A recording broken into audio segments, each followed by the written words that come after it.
Hello, what's up? It's me again, Alicia ninyo. Nagbabalik muli para sa ating panibagong video. So, sino kaya ang tinutukoy ni former Senator Antonio Trillanes na kakanta or babaliktad or isusuplong?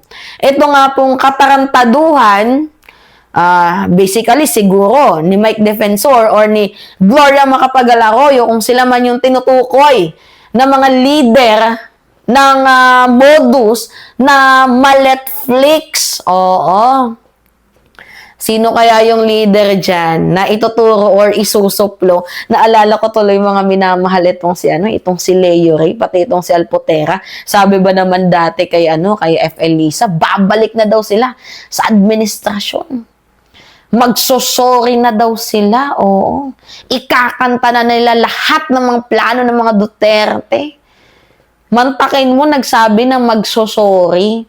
Tapos malaman-laman natin na naghahanap lang pala, oo, ng maibubutas, mai-issue, ng balita, ng chismis sa loob ng admin. Buti hindi kayo pinabalik eh.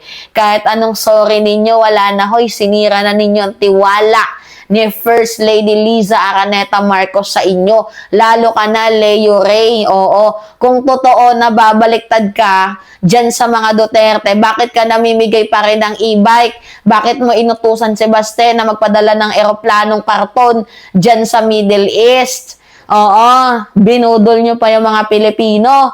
Tapos yung mga vlogger ninyo, patuloy pa din sa tae kami naman signature campaign na wala namang papatunguhan. Gets ninyo, mga minamahal? Babaliktad pala, pero sorry, hindi mo magawa. Puro lang parinig, kulang sa gawa. Anak ng weteng yan. Buti hindi kayo kinakarma. Anyway, eto. May sinabi, etong si former Trillanes, na meron daw pong 5. Totoo, meron daw pong 5 na babayaran sana kaso hindi kumagat. Tingnan ninyo, hindi lahat ng tao nabibili sa pera. O, ano akala ninyo? Pera-pera yung labanan dito. Minsan, prinsipyo din. Ito kasing si 18 Marines na to, kasama si Mike Defensor, si Baligod, or si GMA. They are hunger for power. Yung iba naman, hunger for money. Diba? Kung kaya't yung ibang mga nandyan sa 18 Marines na yan, hindi alam yung mga statement eh. Kaya nga pansinin ninyo, yung iba ay nasa affidavit na namin, bakit wala ka bang alam? Wala ka bang personal knowledge? Halata malala kapag nagsisinungaling eh, no? Diba mga minamahal? Kaloka. O ngayon, meron ako sa inyong ipapanood na video.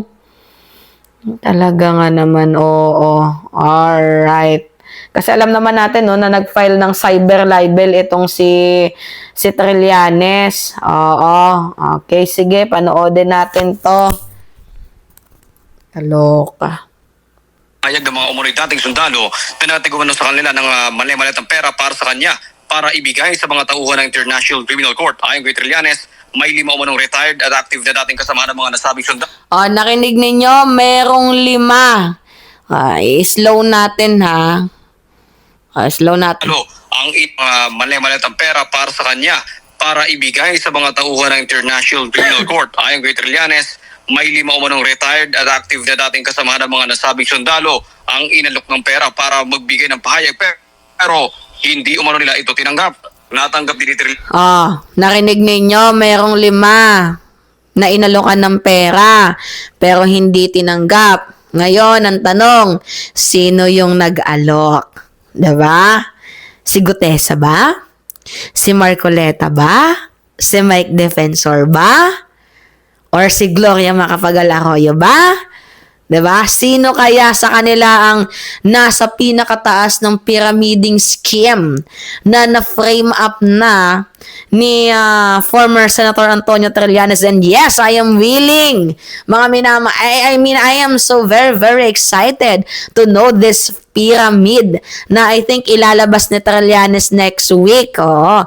Kaya ngayon itong si Mike Defensor, tingnan ninyo, parang may halong takot na eh. Oh. Natatakot na kaya nagpapapress ko na nagpapabango na di ba? Sinisisit si Trillanes na kung umamin ka lang sana na kumakampi ka sa ICC, tumutulong ka sa ICC, di sana walang issue. Anak ng weteng na yan, open secret naman yan Si Trillanes nag-file dyan sa International Criminal Court, alangan naman hindi yan, di ba mga minamahal, alangan naman hindi yan di ba, hindi tumulong sa ICC. Anak ng wedding ko, di ba naman bobo itong si Defensor? Galing ang impormasyong may atras ng mga umunong miyembro ng Marines pagkatapos kausapin ng NBI na itinuro na rin umano kung sino ang nagdidikta ng kanilang mga sasabihan. Mayroong script. Kaya pansinin ninyo, yung 18 Marines, hindi sila pare-parehas. At saka yung affidavit nila, kung papansinin ninyo mga minamahal, isa lang, which is very red flag. Iba-iba kayo ng pinagdeliveran, iba-iba kayo ng timeline, tapos iisa lang yung affidavit ninyo. Kasi ang affidavit kasi based on personal knowledge. Hindi nyo pwedeng pagsamasamahin ng affidavit ninyo. 18 kayo, mga hunghang ba kayo? 18 kayo, mga ante.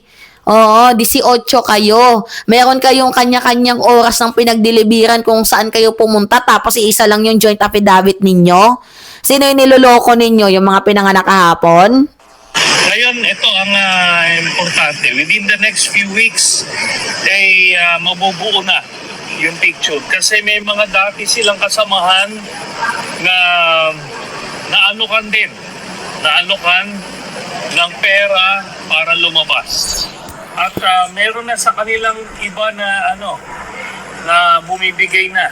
At malapit na magsabi ng totoo. Dagdag ang nasabing cyber libel complaints sa naunang kasong perjury laban sa grupo, gayon din sa cyber libel complaints laban kina Attorney Levy Baligot at iba pang personalidad. Pinala ni Trillanes ang mga nireklamo na hindi siya titigil sa pagsampa ng kaso hanggat nagpapatuloy ang umunay pagkalat ng maling impormasyon laban sa kanya. Yan ang balitang kumpirmado. Sigurado ito. May perjury na nga noon, may cyber libel pa ngayon, nadagdagan pa.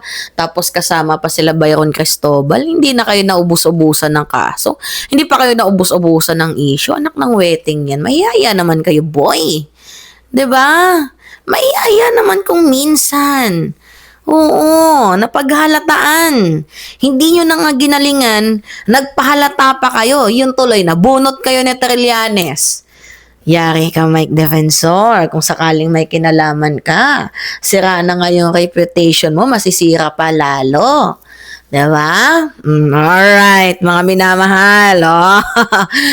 Kayo, ano yung masasabi ninyo dito? Pahingi lamang po ako ng comments, yan, likes, and syempre share, diba? And also, wag ninyong i-forget naman na i-click ang subscribe and yung notification bell, mahalaga yan, pati yung like. Ingat mga kababayan!